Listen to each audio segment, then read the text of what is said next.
अभी एक पुलिस वाले आए, कोई भी एक इल्जाम लगा के अंदर डाल दो, 10 साल की पहले जमानत नहीं हो रही है, छूट नहीं रहे, 10 साल जेल में, 10 साल के बाद पता चलता है मौलाना जर्जीस को बाइज्जत बरी किया जाता है, कोई सबूत नहीं मिला, 10 साल हमें ये साबित करने में लग जाता है कि हमने ये जुर्म नहीं किया। स्टेज पर तशरीफ फरमा मुअज़्ज़ज़ उलमाए किराम, लाल बथानी जिला साहिबगंज झारखंड और उसके अतराफ व अकनाफ से तशरीफ लाए हुए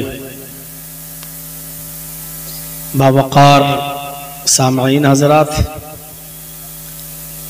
पर्दा नशीन इस्लामी ख्वातीन, प्यारी माँ और बहनों, कौम व मिल्लत के लायक पर नौजवानों,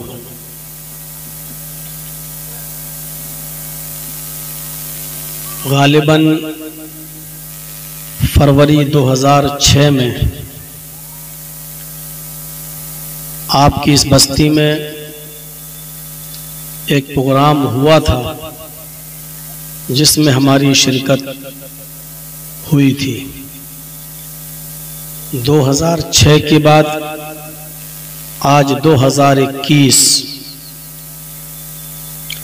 तकरीबन 15 साल के बाद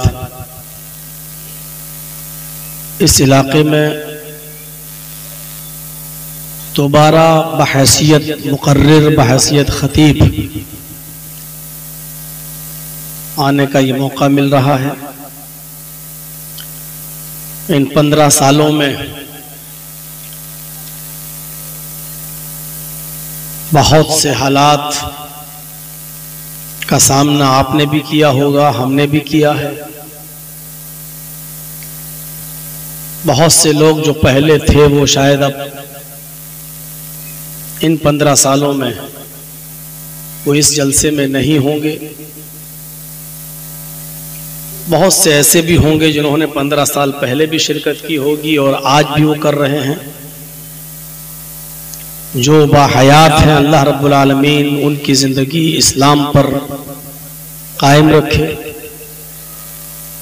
और जब तक हमारी ज़िंदगी रहे और जब हमारा खात्मा हो तो ईमान पर हमारा खात्मा फरमाए। जो लोग इस दुनिया से जा चुके हैं, इलाहुल आलमीन उनकी कब्रों को नूर से भर दे, उनके गुनाहों को माफ़ फरमा कर उनकी रूह को आला इल्लीन के अंदर जगह अता फरमाए। इजलास इसलिए रूनमा होते हैं और कराए जाते हैं कि मुआशरे में, हमारे समाज में, हमारी सोसाइटी में जो ईमानी कमजोरियां पनपने लगती हैं और हम किताब व सुन्नत से दूर हटकर शैताने लईन के रास्ते पर चलने लगते हैं, कुरान और हदीस की रोशनी में इस्लाही बातें बताई जाएं और जो आमाल हमारे ईमान को कमजोर कर रहे हैं और जिनमें हम मुलव्वज़ हैं उनको दूर करने की कोशिश की जाए। ये हमारे इजलास का मकसद होता है। हम अल्लाह से दुआ करते हैं कि अल्लाह आलमीन इस इजलास को भी जिस मकसद के साथ किया जा रहा है उसको अपने मकसद में कामयाबी अता फरमाए। यकीनन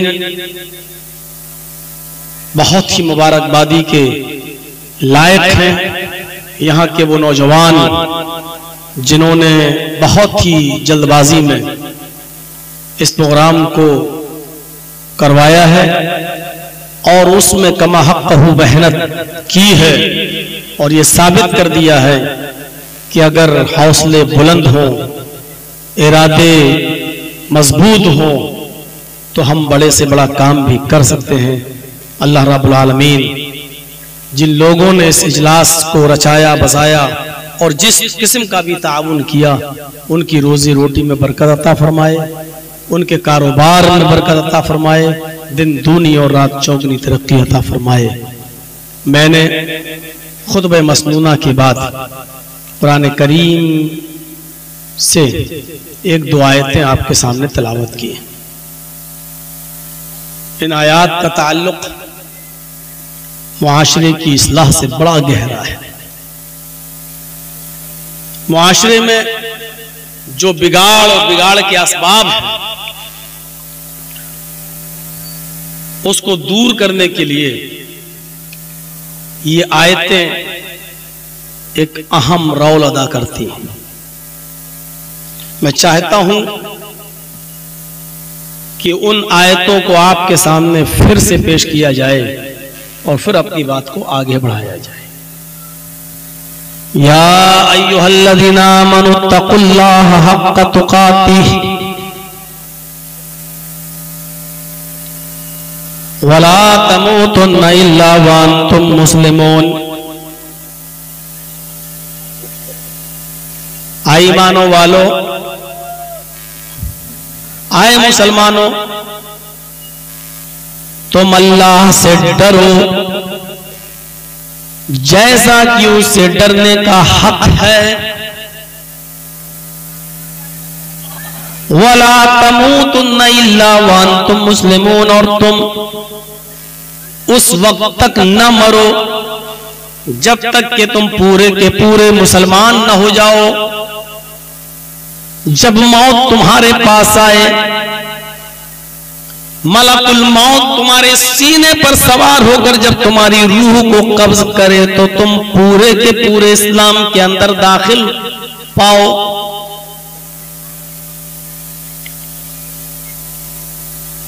ये एक चीज नहीं है। पहली चीज अल्लाह से डरो, दूसरी चीज डरो किस तरह, जैसे उससे डरने का हक है। ये दो चीजें हैं अलग अलग। एक तो अल्लाह का खौफ और दूसरा उस खौफ की कंडीशन। तीसरी चीज, मौत सबको आना है, लेकिन जब मौत आए तो हम पूरे के पूरे मुसलमान हों, आधे अधूरे नहीं। वातसिमू बिहब्लिल्लाहि जमीअन वला तफर्रकू। ये एक और अलग चीज बताई जा रही है कि अल्लाह की रस्सी को मजबूती से पकड़ लो, कुरान को, और टोली टोली मत हो जाओ। वला तफर्रकू, फिरकों में मत बट जाओ। ये एक अलग चीज बताई जा रही है, यानी फिरका बंदी खत्म करने का एक रास्ता। आपस में हम इज्तिमाइयत के साथ रहें, बटने न पाएं, हमारे दरमियान गिरोहबंदी न हो। और उसका तरीका क्या है? अल्लाह की रस्सी को मजबूती से पकड़ लो, यानी कुरान को। अगर कुरान को मजबूती से पकड़े रहोगे तो कभी गिरोह में बटोगे नहीं, फिरकों में तकसीम नहीं होगे। और चौथी एक और चीज बताई जा रही है, वज़्कुरू निअमतल्लाहि अलैकुम इज़ कुंतुम अअदाअन फ़अल्लफ़ बैन क़ुलूबिकुम फ़अस्बहतुम बिनिअमतिही इख़वाना। और तुम अल्लाह की उस नेमत को याद करो, और तुम अल्लाह की उस नेमत को याद करो जो उसने तुम्हारी ऊपर की है। अल्लाह की उस कृपा को, उस मेहरबानी को याद करो जो उसने तुम्हारी ऊपर निछावर की है। क्या है? इस्कुंतुम आदान, कि आपस में तुम एक दूसरे के दुश्मन थे, आपस में तुम एक दूसरे के हरीफ थे, आपस में तुम एक दूसरे के खून के प्यासे थे, आपस में तुम एक दूसरे को मारा करते थे, कत्ल किया करते थे, एक दूसरे की नफरतें एक दूसरे के दिलों में थी। 1400 साल पुराना वो जमाना, नबी अकरम सल्लल्लाहु अलैहि वसल्लम की आमद से पहले, इस्लाम की आमद से पहले उस जमाने की तरफ इशारा किया जा रहा है कि तुम अल्लाह की उस नेमत को याद करो कि तुम आपस में एक दूसरे के दुश्मन थे, एक एक रोटी और एक एक बोटी के पीछे एक दूसरे की गर्दन उड़ा दिया करते थे। मामूली मामूली बात पर तुम झगड़ा कर लिया करते थे, एक दूसरे के खिलाफ मोर्चे सवाल लिया करते थे। फ़अल्लफ़ बैन क़ुलूबिकुम, तो अल्लाह ने तुम्हारे दिलों में मोहब्बत पैदा कर दी, अल्लाह ने तुम्हारे दिलों में उनसियत पैदा कर दी, अल्लाह ने तुम्हारे दिलों में मोहब्बत व वफादारी व हमदर्दी पैदा कर दी। फ़अस्बहतुम बिनिअमतिही, तो तुम अल्लाह की उस नेमत के जरिए, यानी कुरान के जरिए या इस्लाम के जरिए या अल्लाह की उस नेमत जनाब मुहम्मदुर रसूलुल्लाह सल्लल्लाहु अलैहि वसल्लम की तालीमात के जरिए आपस में भाई भाई हो गए। इस तरफ इशारा किया कि पहले तुम्हारी हैसियत क्या थी, पहले तुम क्या थे। अल्लामा शिबली की सीरतुन नबी पढ़िए। एक आदमी की बकरी दूसरे गांव के सरदार के खेत में चली गई और उसने थोड़ी सी घास खा ली। इतनी सी बात को लेकर दोनों खानदान में लड़ाई हुई कि तेरी बकरी मेरे यहां कैसे आ गई और उसने थोड़ी सी घास क्यों खा ली। उसने कहा जानवरी तो है, चला गया तो क्या हुआ, थोड़ी सी घास खा ली तो क्या हो गया। इतनी सी बात को लेके जो झगड़ा होता है तो अल्लामा शिबली नौमानी लिखते हैं कि ये झगड़ा 27 साल तक चलता है। एक बकरी के घास खा लेने के पीछे ये झगड़ा दोनों लोगों के कबीलों के दरमियान ये झगड़ा जब चला, खानदान में झगड़ा चला तो 27 साल। और जब 27 साल के बाद दोनों तरफ से मरने वालों की तादाद गिनी गई तो 40,000 लोग 27 साल में दोनों तरफ से मर चुके थे। 40,000 लोग मर गए लेकिन झगड़ा खत्म नहीं हुआ उस एक बकरी की थोड़ी सी घास खा लेने के पीछे। 27 साल तक जंग चली, 40,000 लोग मर गए लेकिन झगड़ा खत्म नहीं। उसी तरफ इशारा किया गया अल्लाह की उस नेमत को याद करो कि तुम आपस में एक दूसरे के दुश्मन थे, तुम आपस में एक दूसरे के हरीफ थे, तुम आपस में एक दूसरे के खून के प्यासे थे। फ़अल्लफ़ बैन क़ुलूबिकुम, तो अल्लाह ने तुम्हारे दिलों में मोहब्बत डाल दी। फ़अस्बहतुम बिनिअमतिही, तो तुम अल्लाह की उस नेमत से आपस में भाई भाई हो गए। वो नेमत क्या है? वो नेमत यह है कि अल्लाह ने इस्लाम नाफिज कर दिया। वो नेमत यह है कि अल्लाह ने मुहम्मदुर रसूलुल्लाह सल्लल्लाहु अलैहि वसल्लम को आखिरी नबी बनाकर भेजा और नबी अकरम की मुकद्दस तालीमात के नतीजे में तुम आपस में भाई भाई हो गए। या वो नेमत यह है कि तुम कुरान करीम की तालीम की रोशनी में आपस में एक दूसरे के हमदर्द बन गए। तो आइए पहली चीज उठाते हैं, अल्लाह से डरो। डरने की भी अलग अलग कैफियतें होती हैं। अल्लाह से डरने का क्या मतलब? ऐसे करो अल्लाह को कांपते रहो, नहीं। अल्लाह को देखा तो जा नहीं सकता और जब देखा नहीं जा सकता तो डरोगे कैसे? आप अपनी जिंदगी पर नजर डालिए। एक नौजवान लड़का धड़ल्ले से सिगरेट पीता हुआ जा रहा है,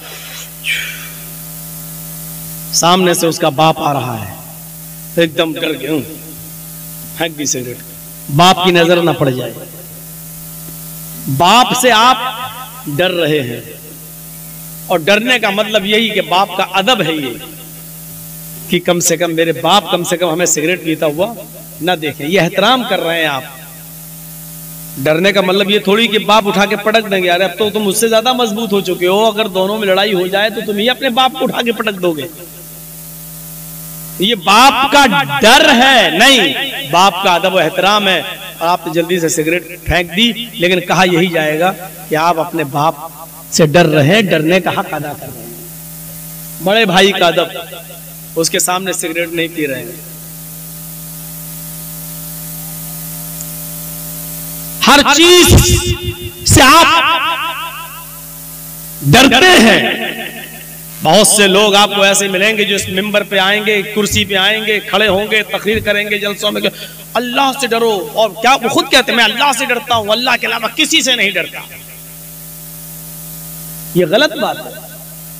आपको ये कहा ही नहीं गया कि आप अल्लाह के अलावा किसी से न डरें। और जो ये कहता है मैं अल्लाह के अलावा किसी से नहीं डरता, वो खुद ही झूठ बोलता है। डरने का मतलब यह है कि आप अदब और एहतराम को मलहूज रखें।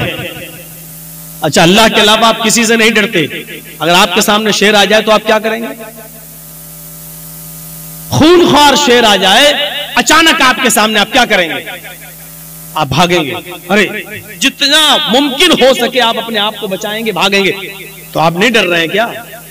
फिर आप ये क्यों कहते हैं कि मैं अल्लाह के अलावा किसी से नहीं डरता? और यहां अगर आप सीना तान के खड़े हो जाए, शेर मार पंजा मैं अल्लाह के अलावा किसी से नहीं डरता, तो आपसे बड़ा कोई बेवकूफ होगा? यहां आपको नहीं कहा जा रहा कि मत डरो, डरना पड़ेगा शेर से। और डरने का मतलब यह है कि जितना मुमकिन हो सके आप उससे दूर हो जाएं, वरना राम राम सत्य हो जाए। सांप को देखते हैं तो सांप से डरने का मतलब क्या है? जहरीला सांप है, आप उसके मुंह में जानबूझकर उंगली मत दीजिए, वरना मारेगा एक डंक और डस लेगा, मर जाओगे। तो आप सांप से भी डरते हैं, और उससे डरने का हक यह है कि आप उसके मुंह में उंगली नहीं देते हैं। घर में आग लग गई, आप आग से भी डरते हैं, और आग से डरने का मतलब यह है कि आग में जानबूझकर आप जंप नहीं लगाते, कूदते नहीं है, छलांग नहीं लगाते। यही उससे डरने का हक है, यही उससे डरने का मतलब है। आप जहर से भी डरते हैं, जहर को देखकर कोई भागता है? नहीं। लेकिन जहर से डरने का मतलब क्या है कि जहर को आप इस्तेमाल मत कीजिए, क्योंकि आप जानते हैं जहर को आप इस्तेमाल करेंगे तो क्या होगा? खत्म।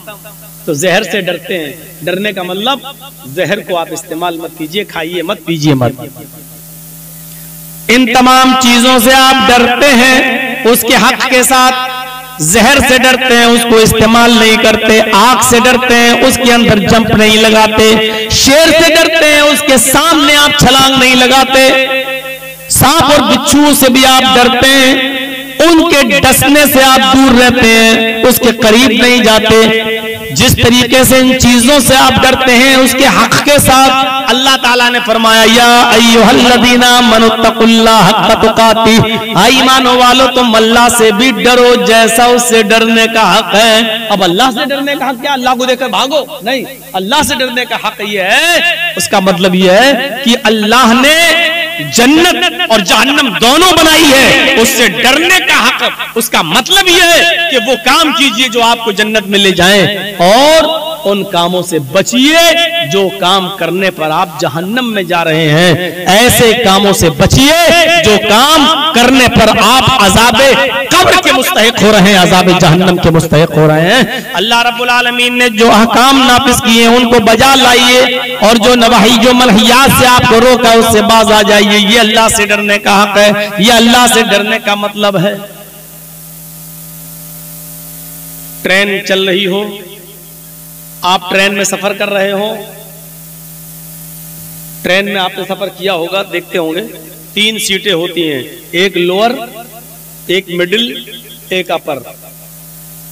आप सफर कर रहे हैं, आपकी सीट लोअर है, नीचे वाली, बीच में एक और आदमी है जो लेटा हुआ है, और अपर बर्थ पर एक और आदमी। रात में गाड़ी चल रही है, रात में आप पेशाब करने के लिए उठते हैं, टॉयलेट जाते हैं, बाथरूम जाते हैं, पेशाब करके आते हैं, तो क्या देखते हैं कि मेरी सीट तो नीचे है, लेकिन मिडिल बर्थ पर, बीच वाली सीट पर एक आदमी लेटा हुआ है, बेहोश है, और उसकी जेब में 2000 रुपए के नोट की एक गड्डी है, या 500 के नोट की, 500 के नोट की एक गड्डी है जो उसकी जेब से बाहर आ रही है। आपने देखा है? माशाअल्लाह सब सो रहे हैं, मौका अच्छा है। पूरा कोच सो रहा है, और बीच वाली बर्थ पर लेटे हुए आदमी से 2000 के नोट की गड्डी बाहर आ रही है। आपने फिर एक बार देखा, चोर भी चोरी करने से पहले डरता है, देख लेता है, और जो बंदूक रख के या पिस्टल रख के कहते हैं निकाल जितना, कितना तेरे पास, ये चोर नहीं है, ये डकैत है, ये डाकू है। तो अब जेब से नोट की गड्डी निकालने से पहले भी आदमी डर रहा है, देख रहा है, देखें कोई देख तो नहीं रहा है, देख ले तो फायदा क्या है। आपने देखा कि सब सो रहे हैं, पूरा कोच सो रहा है, आपने हाथ बढ़ा दिया, 2000 के नोट की गड्डी निकालना चाह रहे हैं, बढ़ा दिया, लेकिन नोट पर आपका की पूरी दस्तरस हो गई, पूरी कुदरत जैसी पकड़ी नोट की गड्डी, अब बस खींचने वाले हैं। आपने सोचा एक बार और देख लूं, कोई देख तो नहीं रहा है। अचानक आपकी नजर मिडिल बर्थ की ऊपर, जो अपर बर्थ है, उस पर पड़ती है। क्या देखते हैं कि ऊपर जो आदमी लेटा हुआ है वो आपकी हरकत को देख रहा है। बताइए इस वक्त क्या कंडीशन होगी हमारी और आपकी, या जो भी पैसे निकाल रहा हो उसकी क्या कंडीशन होगी। आप अब निकालेंगे नहीं, जेब में घुसड़ने लगेंगे पैसे, और ऊपर वाले आदमी से कहेंगे भाई साहब देखो इसका पैसा निकल रहा था, मैं अंदर कर रहा हूं, मैं निकाल नहीं रहा हूं, मैं चोरी नहीं कर रहा हूं, मैं अंदर कर रहा हूं। या दूसरा रास्ता ये होगा, चुप रहो, किसी से कहना नहीं, निस्फुन ली व निस्फुन लकुम, आधा मेरा आधा तेरा, और कोई जरूरी नहीं वो ईमानदार हुआ, नहीं माना तो। तीसरा रास्ता एक और है, वो ये है कि आप उसको आधा पैसा ना दें और नोट की गड्डी भी रखना गवारा ना करें, आप निकाल लें, लेकिन डर है कि ऊपर वाला आदमी शोर ना कर दे, और शोर कर देगा तो पूरे कोच जो हमारा स्वागत करेगी जो जूते चप्पलों से। तो एक रास्ता और है कि नोटों की गड्डी लेकर चलती हुई ट्रेन से हम कूद जाएं और नीचे छलांग लगा जाएं, और ये रिस्क आप लेंगे नहीं क्योंकि इसमें आपकी जान जाने का खतरा है। बस दो ही रास्ते हैं, या तो नोट की गड्डी अंदर कर दें या फिर ऊपर वाले को लालच दे दें। जब एक मामूली सा छोटा सा काम, छोटा सा गुनाह आप करने जा रहे हैं, लेकिन ऊपर वाले आदमी ने इस गुनाह के करते हुए आपको देख लिया है, तो चोरी करने की हिम्मत नहीं होगी। यही अल्लाह से डरने का हक यही है कि एक मुसलमान जब कोई गुनाह के करीब जाए, शराब की बोतल उसके हाथ में हो, तो उसके दिल में और दिमाग में तसव्वुर आ जाए कि सारी कायनात हमें देख रही हो या ना देख रही हो, लेकिन अल्लाह रब्बुल आलमीन की जात मुझे जरूर देख रही है। मेरे माँ बाप मुझे देख रहे हो या ना देख रहे हो, लेकिन अल्लाह रब्बुल आलमीन की जात मुझे जरूर देख रही है। ये तसव्वुर अगर हमारे दिल और दिमाग में आ जाता है, मेरे भाई, और शराब की बोतल हम छोड़ देते हैं, जुआ खेलना हम छोड़ देते हैं, बीड़ी सिगरेट पीना हम छोड़ देते हैं, हर गलत काम करते वक्त ये तसव्वुर आ जाए कि दुनिया की कोई निगाह हमको देख रही हो या ना देख रही हो, लेकिन अल्लाह रब्बुल आलमीन की जात तो मुझे देख रही है। ये तसव्वुर अगर हमारे दिलो दिमाग में आ जाए तो हम गुनाह छोड़ दें, लेकिन ये तसव्वुर आना चाहिए कि अल्लाह की जात हमें देख रही है। ये है अल्लाह से डरने का मतलब। मुआशरे की इस्लाह में सबसे पहली चीज यह है कि अल्लाह का खौफ होना चाहिए, अल्लाह का डर होना चाहिए। और आप देख लीजिए, जब भी निकाह होता है किसी आदमी का, तो उसमें यही आयतें पढ़ी जाती हैं, 3 आयतें, और तीनों जगह आमनु तकुल्लाह, आमनु तकुल्लाह। क्यों? क्योंकि इंसान की पूरी जिंदगी अल्लाह से, तुम शादी तो कर लिए, एक पराई लड़की अल्लाह के कलमे के जरिए अब तुम्हारे ऊपर हलाल हो चुकी है, उसका जिस्म, यहां तक कि उसकी शर्मगाह भी तुम्हारे लिए हलाल हो चुकी है। अब हर मामले में पूरी जिंदगी उसके साथ तुम्हें रहना है, तुम्हारी पूरी जिंदगी तकवे के साथ गुजरनी चाहिए, अल्लाह के डर के साथ गुजरनी चाहिए। एक बाप ने अपने लखते जिगर को 15, 16, 18, 20 साल तक पाल पोस कर आपके सुपुर्द कर दिया, और अल्लाह के कलमे के जरिए आपने उसको अपने ऊपर हलाल कर लिया। अब उसकी पूरी जिंदगी की जिम्मेदार आप हैं। अल्लाह के इस कलमे में जो तकवे की बातें कही गई हैं, इस तकवे के साथ अपनी जिंदगी गुजारते रहिए।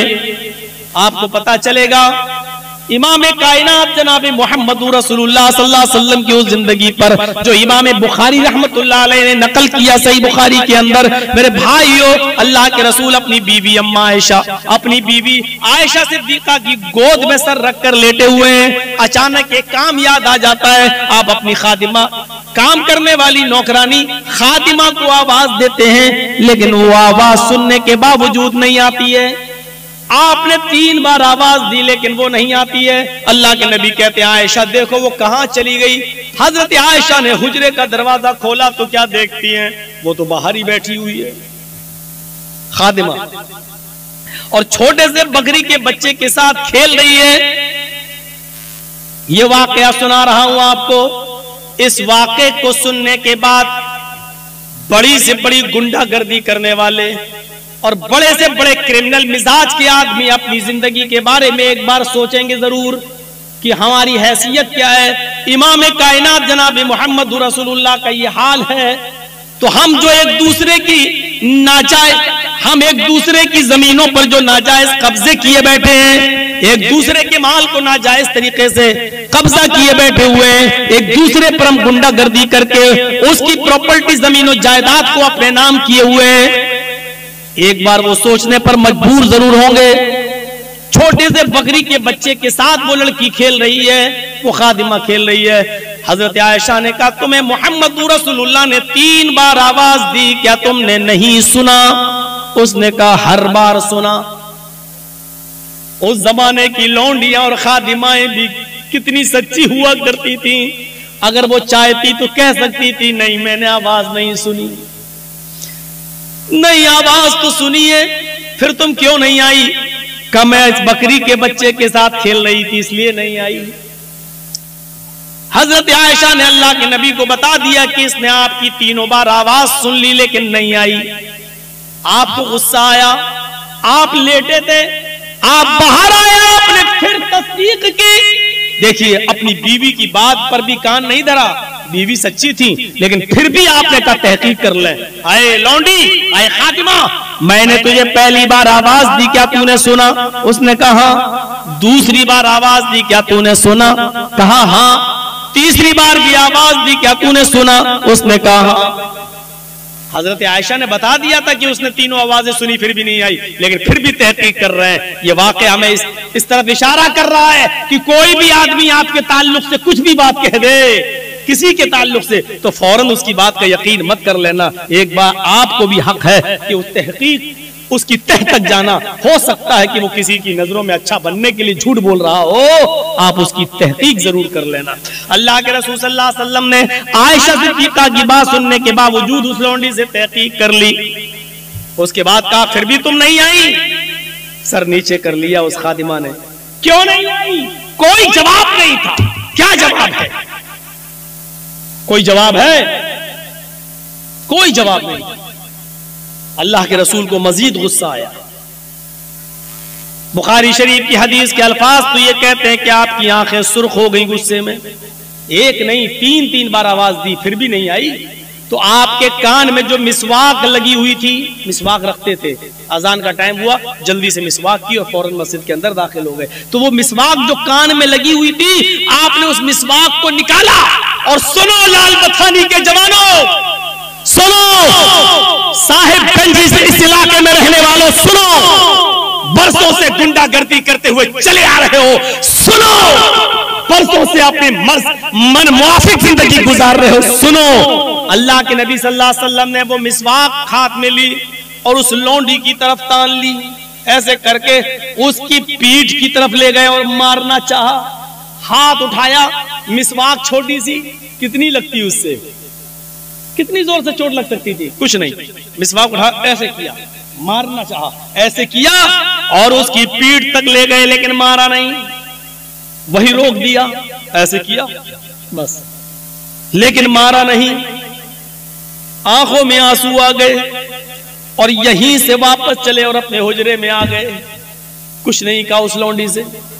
हजरत आयशा सिद्दीका कहती हैं अल्लाह के रसूल, आए मेरे शौहर, आए मेरे सरताज, आपने तो मिसवाक निकाल ली थी, आप उसको सजा देना चाहते थे, आप उसको मारना चाहते थे, एक मिसवाक ही आप मार रहे थे, फिर क्या हुआ?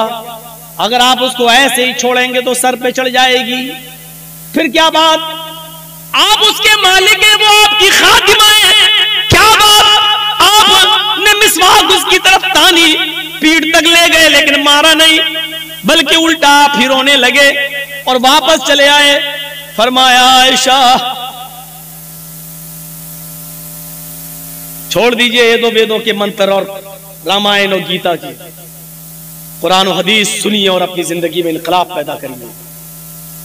कोई जरूरी नहीं है वेदों के मंत्र पढ़ने से, शौक तो अच्छा तो लग सकता है लेकिन माफ कीजिएगा फायदा कुछ नहीं होगा आपकी जिंदगी में, जो कुरान और हदीस सुनने से फायदा होगा।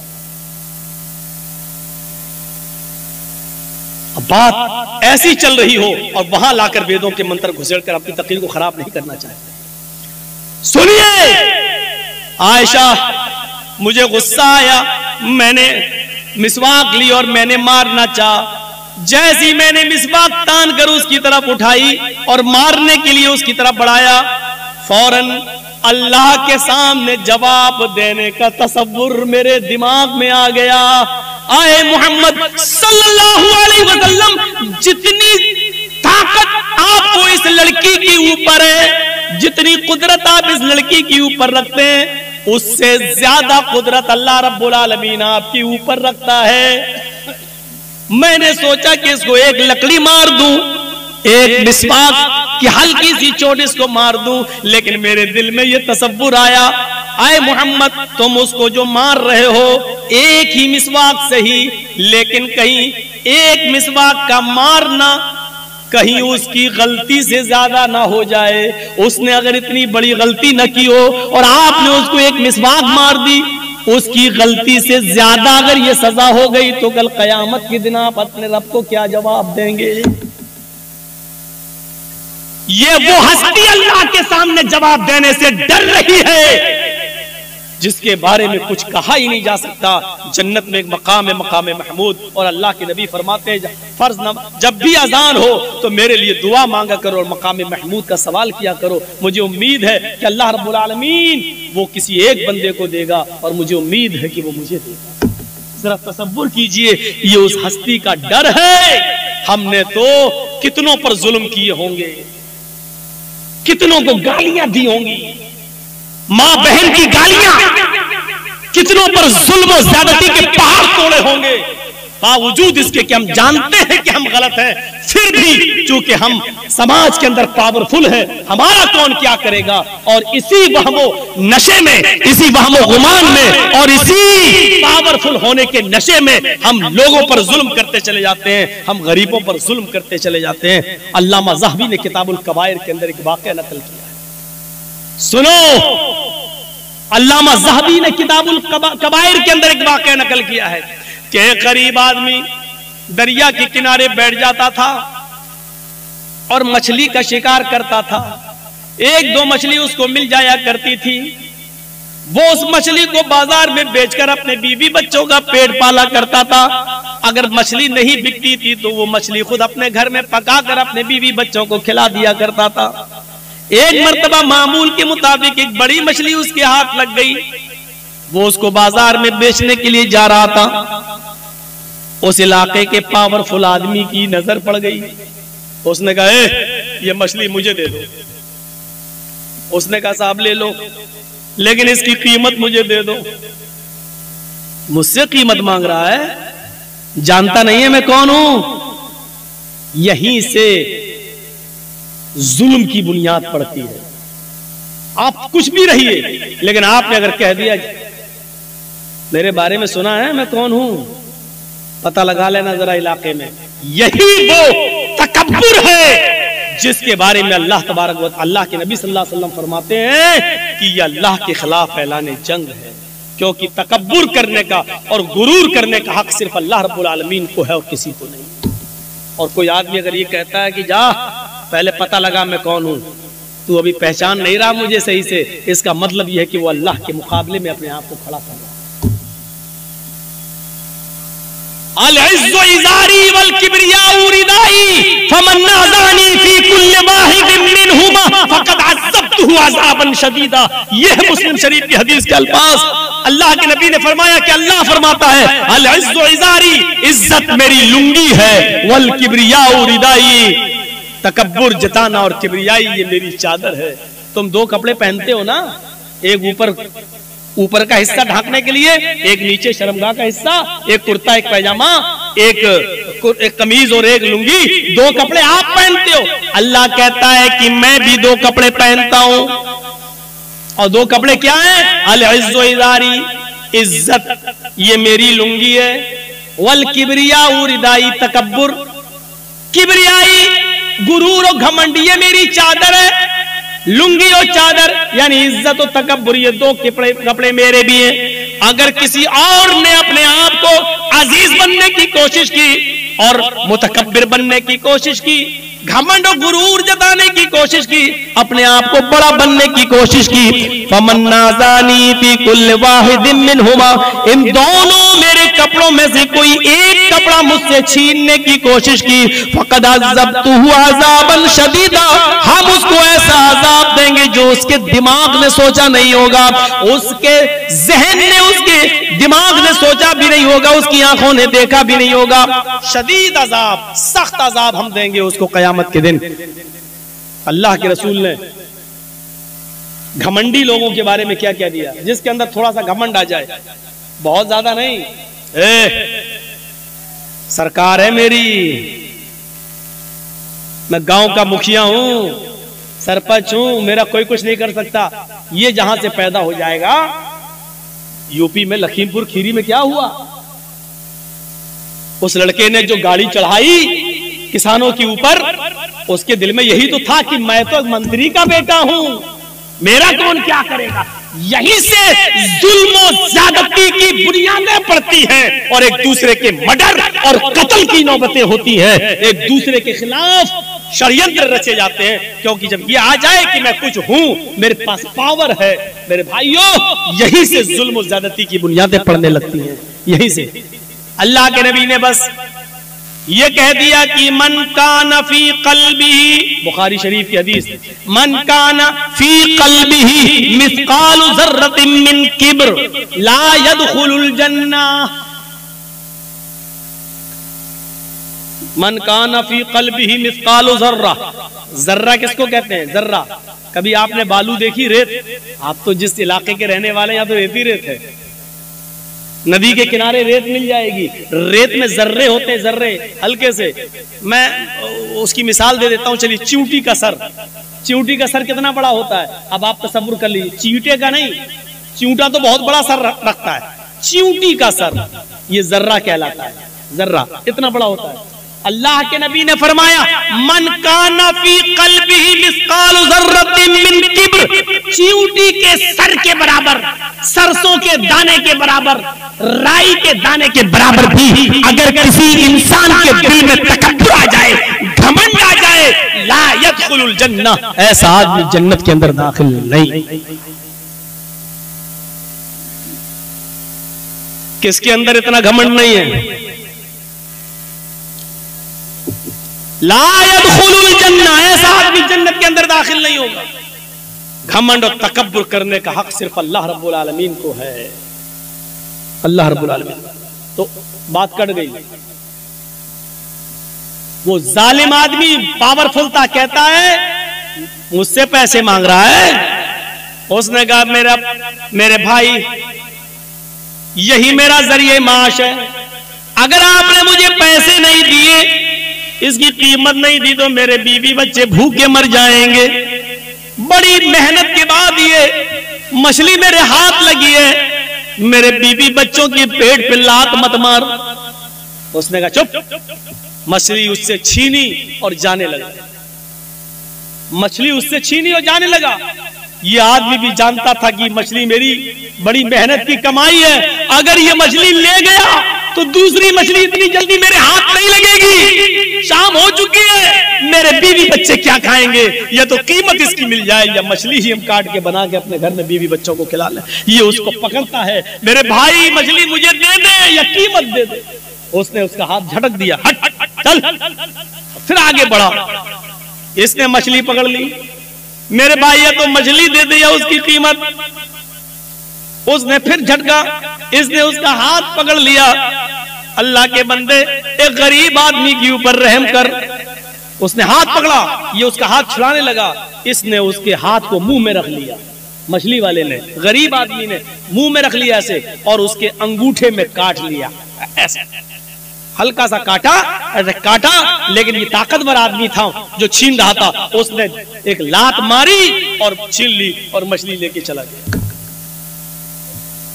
ये आदमी अपने घर आया, अपने दोस्तों को बुलाया, पार्टी करता है, मछली काटी जाती है और पार्टी की जाती है। यार दोस्तों ने मिलकर मछली खाई। रात में जब बिस्तर पे सोने के लिए जाता है, सुनो आए लोगों,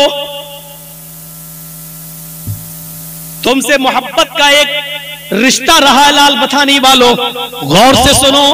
रात में जब बिस्तर पे सोने के लिए जाता है तो इसके अंगूठे में दर्द शुरू होता है।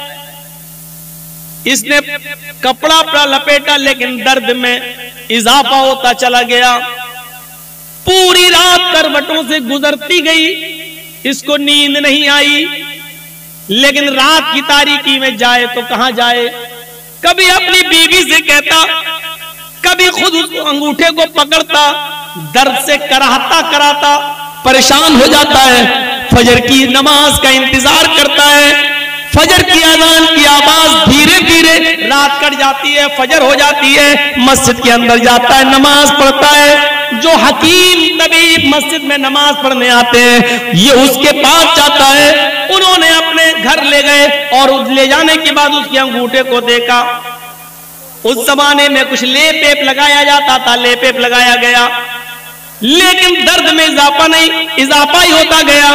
4-5 दिन ऐसे ही गुजर जाते हैं, दर्द में कमी नहीं होती। इसने अंगूठा फिर दोबारा दिखाया, अपने उससे भी बड़े तबीब को दिखाया। उसने कहा ये अंगूठा में इन्फेक्शन फैल गया है, जहर फैल रहा है, ये अंगूठा तुम्हारा सड़ चुका है, इस अंगूठे को यहां से काट दो।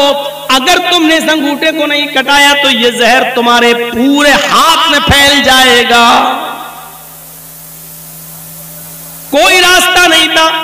5-6-10 दिन के अंदर अंदर ये तैयार हो जाता है कि चलो अंगूठा ही कटवा दो, कम से कम हाथ तो बच जाएगा। फिर उसने उस अंगूठे को कटवा दिया।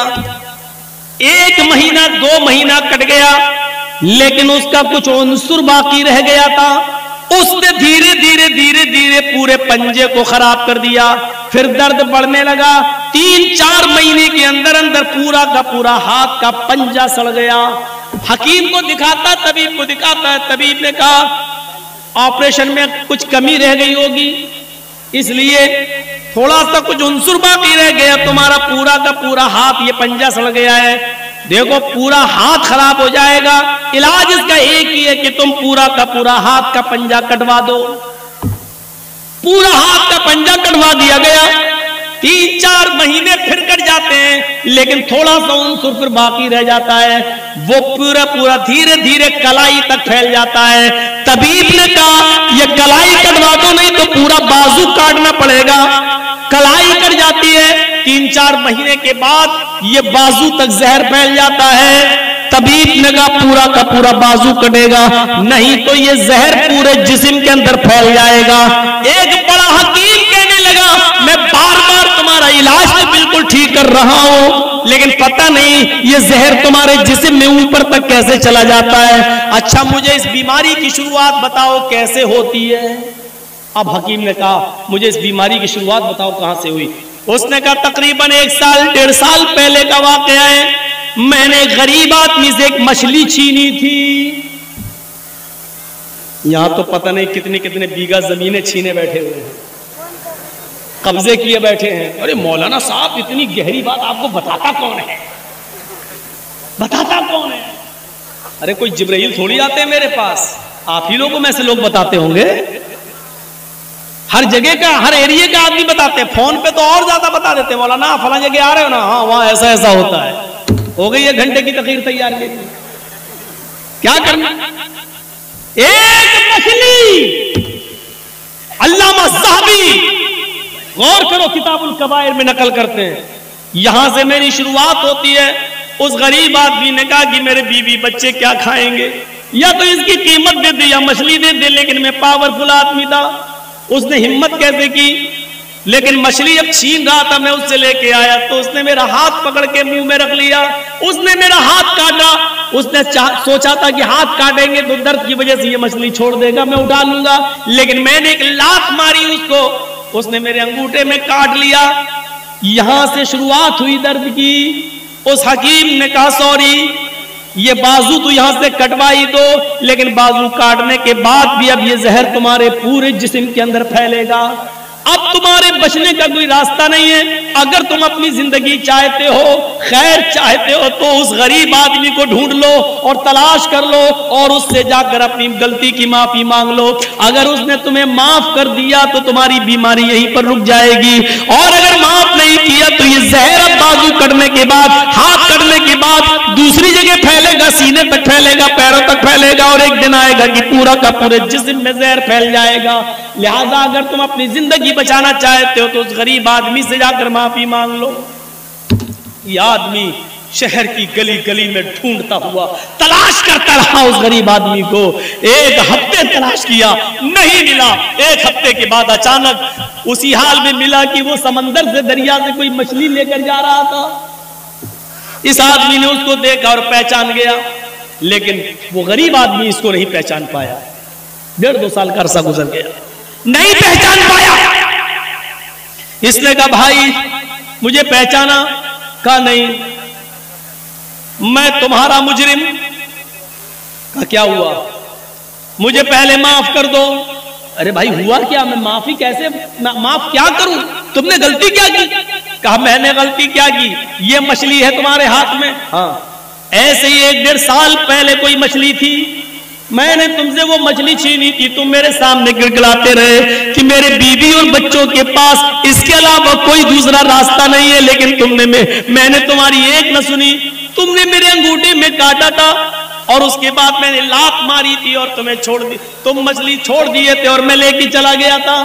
उस अंगूठे के बाद फिर मेरा हाल ये हुआ कि उस रात में दर्द हुआ। धीरे धीरे 5-6 दिन के बाद अंगूठा पक गया, अंगूठा काटा गया। फिर ये जहर मेरी पंजे तक पहुंचा, पंजा काटा गया। फिर कलाई तक पहुंचा, कलाई काटी गई। फिर कोहनी तक पहुंचा, कोहनी काटी गई। अब मेरा बाजू भी काट दिया गया। हकीम ने कहा कि जिस गरीब पे तुमने जुल्म किया उसको जब तक माफी नहीं मांगोगे, वो तुम्हें माफ नहीं करेगा, तब तक तुम सही नहीं होगे।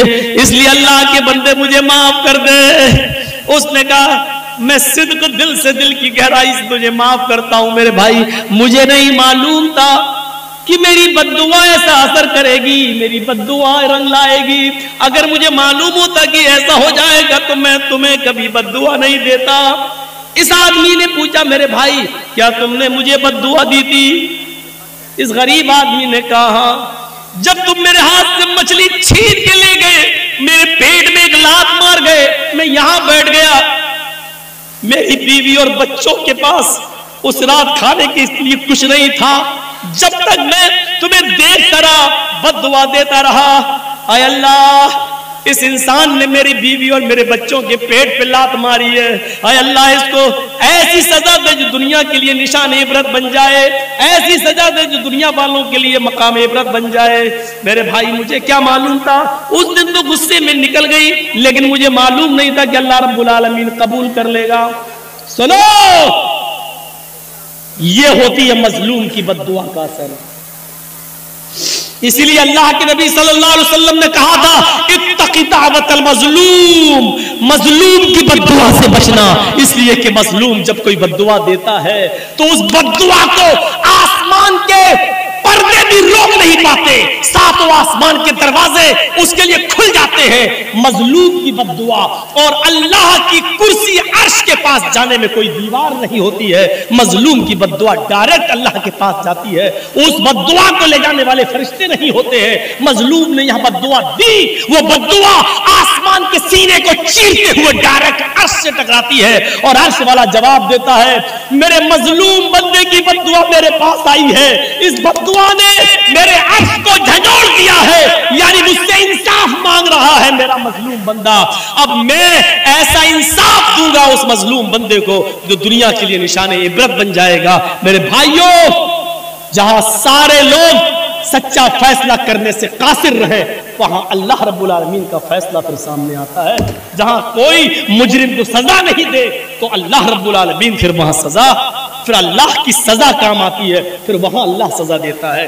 इसलिए मजलूम की बद्दुआ से बचो। आप ये मत सोचो बहुत बेईमानी की कमाई से हम बहुत ज्यादा खुश हैं और इससे हमारी कहीं ना कहीं निकलेगी। आपने अपने बच्चों के लिए कर रहे हो और जब वही बेईमानी की कमाई आपके बच्चे इस्तेमाल करेंगे तो किसी न किसी को कैंसर होगा, किसी न किसी की किडनी फेल हो जाएगी, कहीं ना कहीं तो अल्लाह उसको वसूल करेगा, किसी न किसी शक्ल में करेगा। होना है हमारे साथ और दुनिया में यह अंजाम दिखाएगा। देखो, या अय्युहल्लज़ीना आमनुत्तकुल्लाह हक्का तुकातिह, ऐ ईमान वालो अल्लाह से डर जाओ जैसा कि उससे डरने का हक है। यह है उससे डरने का हक, यह है उससे डरने का। वो कौन सा तकवा था कि एक चरवाहा जंगल में बकरी चरा रहा है, हाँ? और हजरत उमर अपने साथियों के साथ जंगल में से गुजर रहे हैं। उमर फारूक के साथियों ने कहा भूख लग रही है, कुछ खाना बना लिया जाए। तो कहा चलो ये चरवाहा बकरियां चरा रहा है, इससे एक बकरी खरीद लेते हैं। हजरत उमर ने कहा बीनी शातन, एक बकरी बेचोगे मुझे, एक बकरी मुझे बेच दो। चरवाहे ने कहा बकरी मेरी नहीं है, मेरे मालिक की है, हम तो गुलाम हैं, हम तो उसका हुक्म मानते हुए बकरी चराने आए जंगल में। उसको मालूम नहीं कि मेरे सामने जो हस्ती खड़ी है ये 22 लाख मुरब्बा मील पर हुकूमत करने वाली हस्ती है, ये उमर है, उसको मालूम नहीं है चरवाहे। हजरत उमर ने उसका इम्तहान लिया, कहा अरे मालिक की है तो क्या हुआ, मालिक से कह देना जंगल में भेड़िया आया एक बकरी खा गया, और क्या क्या कर लेगा वो तेरा, कुछ नहीं करेगा। और हम खाल उतार के तुझे दे देंगे, उसमें खून लगा लेना, कह देना देख लो ये खाल छोड़ गया। उस चरवाहे ने कहा खामोश। हजरत उमर से आप थोड़ी ऊंची आवाज में यूपी में बोल के देख लो, नहीं बोल पाओगे। देखा मौलाना कलीमुद्दीन साहब को गिरफ्तार कर लिया गया मेरठ से। क्या हुआ कि 15 साल पहले ये गैर मुस्लिमों की किताबों से हवाले देते थे और गैर मुस्लिमों को मुसलमान बनाते थे पैसे का लालच देकर। लीजिए, इस इल्जाम में एक जंगल में हाथी भाग रहा है। चूहे ने पूछा अरे भाई क्यों भाग रहे हो? कब सुना नहीं पुलिस ऐलान कर रही है कि जो भी भैंस पकड़ी जाएगी उसको काट दिया जाएगा। तो चूहे ने कहा भाई ऐलान तो भैंस का हुआ है कि तुम क्यों भाग रहे हो, तुम भैंस थोड़ी हो। हाथी ने कहा अगर पुलिस ने हमको पकड़ लिया तो 20 साल तो ये साबित करने में लग जाएगा कि मैं भैंस नहीं हूं। यही सूरत हाल है हमारे इस मुल्क की। अभी एक पुलिस वाले आए, कोई भी एक इल्जाम लगा के अंदर डाल दे। 10 साल की पहले जमानत नहीं हो रही है, छूट नहीं रहे, 10 साल जेल में। 10 साल के बाद पता चलता है मौलाना जर्जीस को बाइज्जत बरी किया जाता है, कोई सबूत नहीं मिला। 10 साल हमें ये साबित करने में लग जाता है कि हमने ये जुर्म नहीं किया। डॉक्टर कफील साहब देख रहे हैं हमारे गोरखपुर के अंदर, गिरफ्तार कर लिया गया, रासुका देशद्रोही का मुकदमा लगाया गया। हाई कोर्ट 6 महीने के बाद, 8 महीने और 9 महीने के बाद उनको बेल देती है और ये कहती है कि डॉक्टर कफील के भाषण में, उनकी तकरीर में ऐसे कोई जुमले नहीं मिलते जिससे देशद्रोही साबित हो। अब होना क्या चाहिए था कि जिस गवर्नमेंट ने उस पर देशद्रोही का मुकदमा लगाया, अब वो देशद्रोही कोर्ट ने साबित कर दिया कि नहीं है, तो अब सरकार को कटघरे में खड़ा होना चाहिए। लेकिन सरकार को कटघरे में खड़ा नहीं किया जा सकता है साहब। क्यों? सरकार, यह सूरत हाल है आज हमारी। आप कहते हैं कि मौलाना साहब गैर मुस्लिम लोग भी आए हुए मंत्र पढ़िए। हमारे पास नोटिस आता है कि आप दीनी जलसों में जाते हैं, सुप्रीम कोर्ट का नोटिस मेरे पास आता है कि आप पढ़ते क्यों हैं ये रामायण और गीता, आपको क्या मतलब है ये सूरत हाल। और याद रखना, जासूस गैरों में नहीं होते, अपनों में होते हैं। एक बात याद रखिएगा, हम पढ़ते हैं 2-4 मंत्र, आप ही के यहां से जो जासूसी निकलेगी। और थाने में मौलाना साहब ने सुप्रीम कोर्ट का नोटिस आने के बाद भी मंत्र पढ़े हैं। बहुत आसान है हुक्म दे देना और चला लेना, लेकिन मेरे भाइयों दूसरे के मजबूरी को भी सामने रखिए कि दूसरा किस तरीके से जिंदा है। यही चीजें चढ़ा चढ़ाकर डॉक्टर जाकिर नाइक को आज कहां जाना पड़ा बेचारे। आज हिंदुस्तान के अंदर नहीं, मलेशिया में उनको पनाह लेना पड़ा। किसने साथ दिया? कौन था उनके साथ? और जर्जीस ने उसी वक्त कहा था, आज डॉक्टर जाकिर नाइक पर उंगली उठी है गवर्नमेंट की। अगर सारे मुसलमान एक प्लेटफॉर्म पे नहीं आए तो यहां से रवाज निकलेगा। आज के बाद मौलवियों की नींदें हराम होंगी। नहीं सुनी हमारी किसी ने। दूसरे मसलक के लोगों ने कहा वो तो वहाबी है, उस आतंकवादी है, ये है वो है। खुद अपने ही लोगों ने गवर्नमेंट तक जासूसी की वीडियो निकाल निकाल कर दिखाई, देखो फला स्टेज पर इतने लोगों को मुसलमान किया, इतने लोगों को मुसलमान किया। ये जासूसी उनके साथ की गई और आज डॉक्टर जाकिर नाइक को मलेशिया जाना पड़ा। मेरे भाइयों तसव्वुर कीजिए आप, मैंने कहा था कि उठेगा, लेकिन जब एक प्लेटफार्म पे कोई नहीं आया उसके बाद फिर उठा तो देखो मौलाना कलीमुद्दीन चले गए। देखो मौलाना साद को किस तरीके से कोरोना बम कहा गया है। वो निजामुद्दीन मरकज के अंदर ये मरकज से फैला कोरोना, ये फैला। हमने पेशीन गोई की थी, हालांकि इल्म गैब अल्लाह के अलावा कोई नहीं जानता, लेकिन आसार बता रहे थे कि डॉक्टर जाकिर नाइक की खामोशी पर, उनकी बात पर खामोशी ये दूसरे मौलवियों के लिए दरवाजा खोल रही है। और खुला, क्या चाहते हो कि मेरे लिए भी दरवाजे खुल जाए? खुलेंगे तो देखा जाएगा, लड़ेंगे, लेकिन जहां तक हो सके अपने आप को पहले एहतियात किया जाए, अपने आप को बचाया जाए। अल्लाह के रसूल ने फरमाया जब जंगल में जाओ तो पहले ऊंट को बांध दो दरख्त से, उसके बाद अल्लाह पर भरोसा करो। ऊंट को खुला छोड़ दिया, सो गए, अल्लाह मालिक कुछ नहीं होगा तो भागी जाएगा। पहले बांध दो, फिर सोइए, फिर अल्लाह पे भरोसा कीजिए कि मैंने ऊंट को बांधा है, अल्लाह पे भरोसा कुछ नहीं होगा। तो पहले एहतियात कीजिए, पहले तदबीरें कीजिए। वो चरवाहा था जंगल का और क्या कह रहा उमर से, 22 लाख मुरब्बा मील पर हुकूमत करने वाली शख्सियत से, खामोश, मुझे बता रहे हो अपने मालिक से कह देना, मैं तुझे तो जानता नहीं हूं कि तू कौन है, लेकिन इतना सुन, मैं मोहम्मद रसूलुल्लाह का उम्मती हूं। हजरत उमर कान लगाकर उसकी बात को सुन रहे हैं। मैं मोहम्मद रसूलुल्लाह का मानने वाला हूं। तुमने मुझे जो मशवरा दिया, मेरा मालिक बहुत नेक है, अगर एक बकरी में तुम्हें बेच भी दूं और उसकी कीमत ले भी लूं तो मेरा मालिक मुझे कुछ नहीं कहेगा। मैं कह दूं कि बकरी भेड़िया खा गया तो मेरा मालिक मेरा यकीन भी कर लेगा। लेकिन दुनिया में तो मैं अपने मालिक से झूठ बोल जाऊंगा, लेकिन कयामत के दिन में उस मालिक को क्या जवाब दूंगा जो मेरे मालिक का भी मालिक है। जा यहां से। गौर कीजिए, इस तकवे की रोशनी में हम कैसे लग रहे हैं।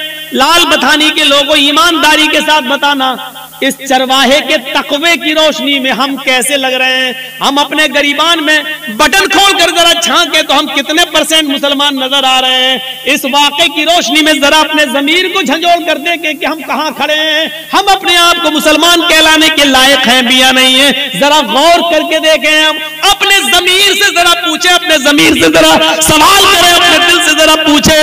मैं ये नहीं कह रहा हूं हम मौलवी भी गुनाहगार हैं, हम लोग भी गुनाहगार हैं। मौलवी भी इंसान होता है, फरिश्ता नहीं होता है। गलती आपकी नजरिए की है, आपने मौलवियों को फरिश्तों की नजर से देखना शुरू कर दिया है। आपने मौलवी को फरिश्ते की नजर से देखना शुरू कर दिया है। नहीं नहीं, मौलवी फरिश्ता नहीं होता है, वो भी गलती कर सकता है, वो भी खता कर सकता है, उससे भी गलती और खता होती है। इंसान है हम। जब अल्लाह के नबी कह रहे हैं कि मैंने मारने के लिए मिसवाक उठाई, लेकिन मुझे डर लग गया, मैं यहाँ कांप गया कि आए मोहम्मद सल्लल्लाहु अलैहि वसल्लम उस लड़की को, उस खादिमा को जो मारने जा रहे हो, कहीं ऐसा तो नहीं उसकी गलती से ज्यादा तुम्हारी सजा हो जाए दी हुई। अगर उसकी गलती कम पड़ गई और आपकी ये छड़ी, आपकी ये मिसवाक से उसको तकलीफ उससे ज्यादा लग गई तो हो गई, तो कयामत के दिन आप अपने रब को क्या जवाब देंगे? कयामत के दिन क्या मुंह दिखाएंगे? हजरत उमर फारूक अपने गुलाम का कान मरोड़ देते हैं और बात कितनी, आवाज दी गुलाम को, गुलाम ने आवाज दी, गुलाम ने अमीरुल मोमिनीन, अमीरुल मोमिनीन, अमीरुल मोमिनीन। हजरत उमर उस वक्त पेशाब कर रहे थे, उनको गुस्सा आया, कमीना अमीरुल मोमिनीन अमीर चिल्लाता चला जा रहा है। वो जल्दी से निकले और उधर आए और अपने गुलाम, इधर क्या आवाज दे रहा, पकड़ा, कान मरोड़ दिया कस के, यस हट चल उधर बैठ। उस गुलाम ने सिर्फ इतना कहा, अमीरुल मोमिनीन मैं आपका खादिम हूं, आपका गुलाम हूं, आपने मेरा कान जो मरोड़ा है, मुझे ऐसा लगता है कि मैंने कोई गलती नहीं की है, लेकिन अगर आपको लगता है कि आपने जायज सही वजह से, सही रीजन की वजह से आपने मेरा कान मरोड़ा है तो ठीक है, लेकिन एक बार गौर कर लेना कि आपने मेरा कान सही मरोड़ा या गलत, और कुछ नहीं, इतना कहा। हजरत उमर ने कहा, जब तुझे मालूम था कि मैं इस्तिंजा कर रहा हूं, पेशाब कर रहा हूं, तो तू अमीरुल मोमिनीन क्यों चिल्ला रहा था? उसने कहा, अमीरुल मोमिनीन उस जात की कसम जिसके कब्जे में मेरी जान है, अगर मुझे मालूम होता कि आप फला जगह बैठकर इस्तिंजा कर रहे हैं, पेशाब कर रहे हैं, तो मैं आपको नहीं बोलता। मैं इतना पागल नहीं हूं कि देख लूं कि कोई आदमी पेशाब कर रहा और उसके बावजूद भी चिल्लाता रहूं। मुझे मालूम है कि बगैर इस्तिंजा किए हुए कोई आ ही नहीं सकता है, तो मैं क्यों चिल्लाता? मुझे नहीं मालूम था। हजरत उमर ने कहा, तुम ठीक कह रहे हो, इधर आओ।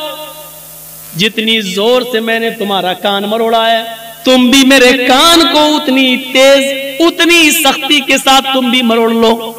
उसने कहा, अमीरुल मोमिनीन आपको अपनी गलती का एहसास हो गया, हमने आपको माफ कर दिया। हजरत उमर कहते नहीं, अब तो मैं इस कान को मरोड़ कर अपना बदला लेना होगा। उसने कहा, मैंने माफ कर दिया। कहा, नहीं तुम मुझे इसलिए माफ कर रहे हो क्योंकि मैं तुम्हारा मालिक हूं, मैं तुम्हारा आका हूं, तुम मेरे गुलाम हो, इसलिए मेरे डर से तुम माफ कर रहे हो। उसने कहा, मैं अल्लाह के लिए आपको माफ कर रहा हूं। कहा, नहीं नहीं मैं इंतकाम दूंगा, तुम अपना बदला ले लो। जब हजरत उमर ने जिद की तो उसने कान मरोड़ दिया। हजरत उमर को मालूम था कि मैंने इसका कान कितनी तेज मरोड़ा। कहा, और तेज, और तेज। नहीं, अभी भी तुम रियायत कर रहे हो, और तेज। जब हजरत उमर को लगा कि हाँ इतना तेज मैंने इसका कान ऐठा होगा, तो हजरत उमर फारूक कान को ऐठवाते जा रहे हैं और कहते जा रहे हैं, आए उमर देख ले तेरी औकात क्या है, आए उमर देख ले तेरी औकात क्या है, तेरी हैसियत क्या है। एक मामूली गुलाम तेरा कान मरोड़ रहा है और तू अपने आप को अमीरुल मोमिनीन समझ रहा है, अपने आप को हाकिम समझ रहा है, अपने आप को अमीरुल मोमिनीन तसव्वुर कर रहा है। इस तरीके से जुमले कह कहकर अपने तकब्बुर को खत्म करते थे कि तकब्बुर हमारे अंदर ना आ जाए। एक मामूली गुलाम तुम्हारा कान पकड़ के ऐंठ रहा है और तुम अपने आप को अमीरुल मोमिनीन समझ रहे हो। ये इस्लाम की तालीम का, तालीमात के असरात थे जो सहाबा किराम की जिंदगी पर मुरतब हुए। मेरे भाइयों, एक हल्का सा कान मरोड़ दिया तो उसका भी बदला दे रहे हैं। हमने कितने लोगों पर जुल्म किए हैं, कभी उनकी अमानतों को वापस करने की कोशिश की है, कभी आपने माफी मांगने की कोशिश की है। याद रखना, मौलाना जर्जीस 15-16 साल के बाद इस लाल बथानी में आए हैं। 16 साल के बाद हम जो आए हैं आपकी इस बस्ती में, 15 साल के बाद, 15 साल के बाद, 15 साल पहले जिन्होंने मेरा प्रोग्राम सुना था और 15 साल के बाद आज जो प्रोग्राम सुन रहे हैं मेरा, ये 15 साल की जर्जीस की जिंदगी चीख चीख कर ये कह रही है कि आए जर्जीस, तू अपनी जिंदगी के 15 साल कम कर चुका है। अल्लाह ने तेरी जिंदगी में जितने दिन लिखे थे, अब उन दिनों में तू 15 साल कम कर चुका है। जिन लोगों ने 15 साल के बाद आज मेरी तकरीर सुन रहे हैं, उनकी जिंदगी चीख चीख कर कह रही है कि वो भी अपनी जिंदगी के 15 साल कम कर चुके हैं। तुम्हारी और मेरी जिंदगी चीख चीख कर कह रही है कि जर्जीस और लाल बथानी वालों, तो 15 साल अपनी कब्र के करीब हो चुके हो, तुम अपने असली मंजिल कब्र के करीब जा चुके हो। अब तुम्हारे कब्र के दरमियान ज्यादा फासला नहीं, उस दूरी में 15 साल की कमी हो चुकी है। नहीं, इससे भी बढ़कर एक और बात, 2 ही ठिकाने हैं हमारे और आपके, या तो हम और आप जन्नत में जाएंगे या जहन्नम में, बस तीसरा कोई ठिकाना नहीं। किसी से भी पूछ लो, तीसरा कोई ठिकाना है? नहीं, एक ही 2 ही ठिकाने, जन्नत या जहन्नम। हम और आप ये तो जन्नती या जहन्नमी। अल्लाह के यहाँ हिसाब किताब पूरे उतरे, जन्नती, नाकाम हो गए तो जहन्नमी। मैं अब एक बात और कह रहा हूं, 15 साल की ये जिंदगी चीख चीख कर कह रही है, लाल बथानी वालों तुम्हारी भी और जर्जीस मेरी भी, कि तुम जन्नत या जहन्नम के और इतने करीब हो चुके हो कि 15 साल का अरसा कम हो चुका है। तुम या तो अपनी जन्नत के करीब हो या अपनी जहन्नम के। जन्नत के आसार तो दिखाई नहीं दे रहे हैं, जहन्नम के आसार तो बिल्कुल जाहिर नजर आ रहे हैं। जन्नत के आसार कैसे नजर आ जाए?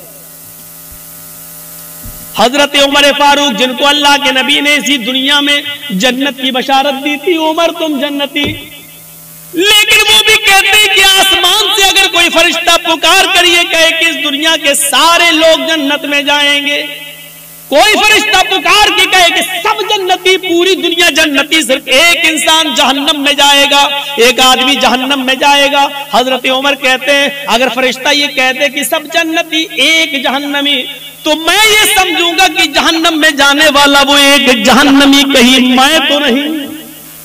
ये उमर फारूक का हाल है। फिर हम और आप कैसे सो जाते हैं अपने बिस्तर पर ये सोच कर कि हम तो जन्नत में जाएंगे, हम जन्नती हैं। हमने कैसे ये तसव्वुर कर लिया कि हम मरेंगे तो हम जन्नत के अंदर जाएंगे? ये तसव्वुर हमारे दिलो दिमाग में आ कैसे गया? और जब ये यकीन नहीं है कि हम जन्नत में जाएंगे या जहन्नम में, फिर हमें हंसी कैसे आ जाती है, हमारे चेहरे पे मुस्कुराहट कैसे आ जाती है, हम एक दूसरे से हंस और मजाक, हंसी का खेल कैसे खेल लेते हैं और मजाक कैसे कर लेते हैं।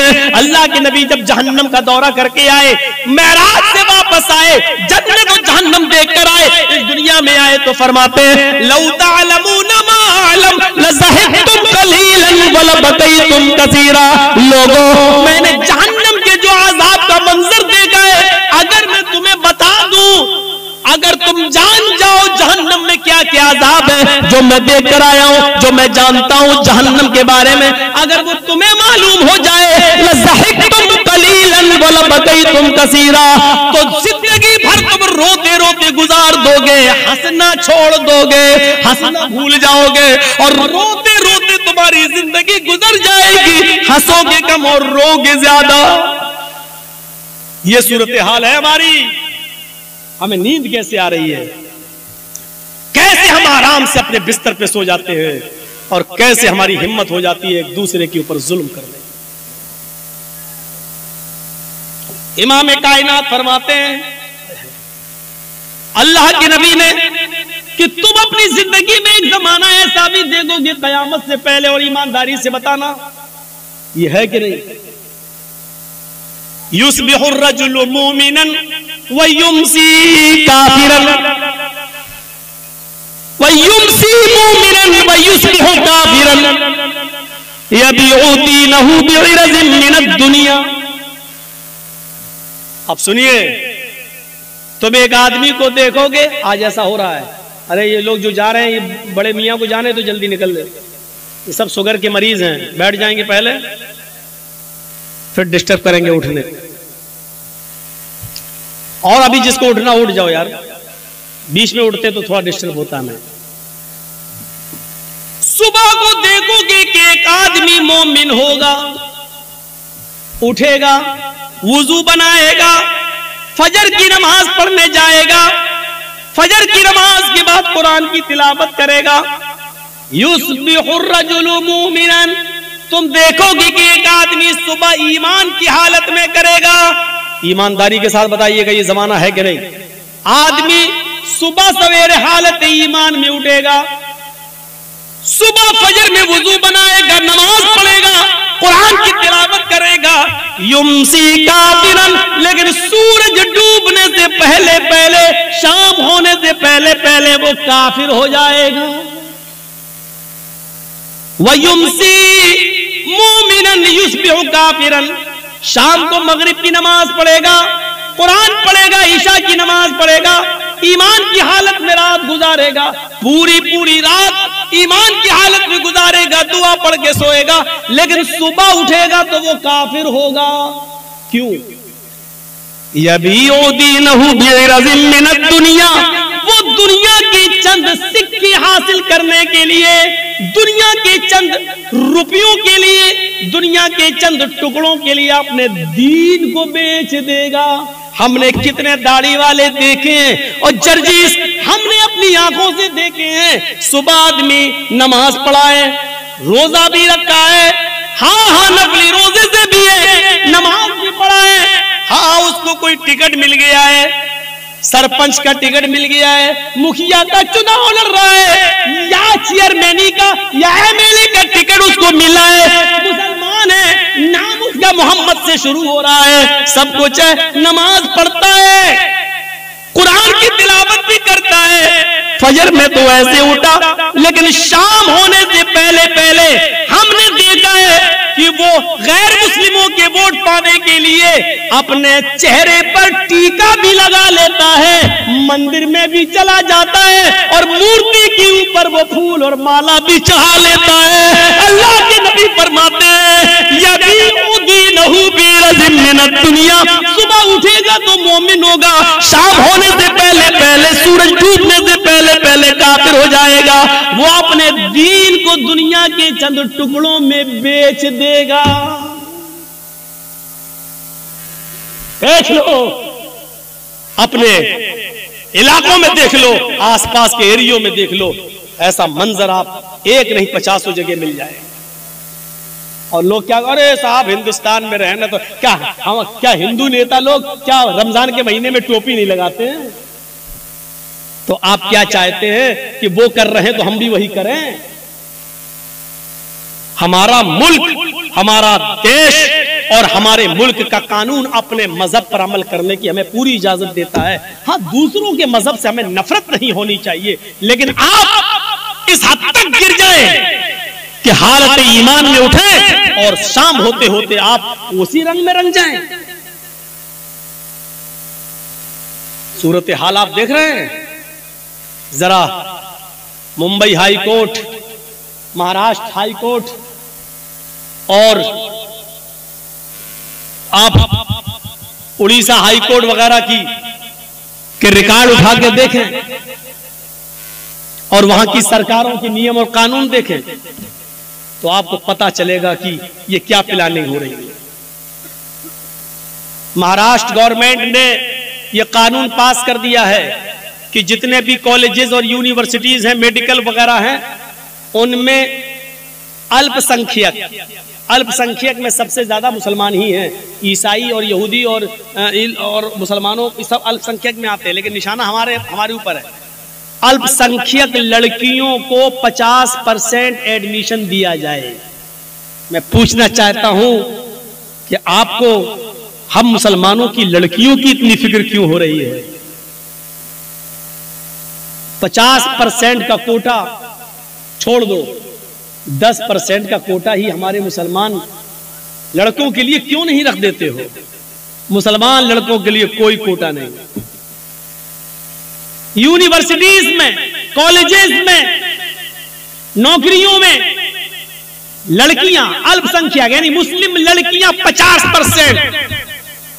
और ऐसा कब हुआ? जब नागपुर में एक मीटिंग हो गई।